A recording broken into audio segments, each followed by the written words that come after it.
The season of Advent has traditionally been a time of preparation.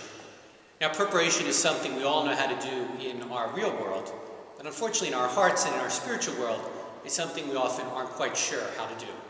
And during the season of preparation, it might be good for us to reflect on what spiritual preparation is all about. Spiritual preparation is getting rid of the clutter, all those things in our lives that prevent God from finding a home within us. Advent's a great time for us to look at the clutter we've allowed to build up in our own lives. Maybe it's the clutter of anger, the clutter of impatience, the clutter of vengeance, the clutter of those bad habits. Whatever it is that builds up in our heart and slowly but surely pushes God out and takes up the space that should belong to God.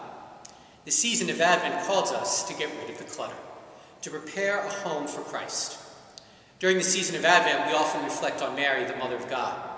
Mary prepared for Christ in a way that we can't always imitate, since she was his mother and prepared in a very real way for the birth of her son. But we can imitate Mary's spiritual preparation by clearing a road to our hearts, to allow Christ to grow in us, just as the Christ child grew in the womb of his mother. Mary loved Jesus beyond anything we can comprehend, as only a mother can.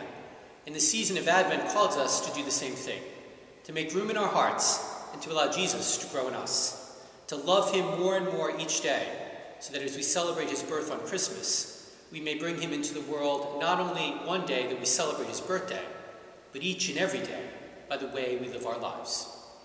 Not a sermon, but just something to think about.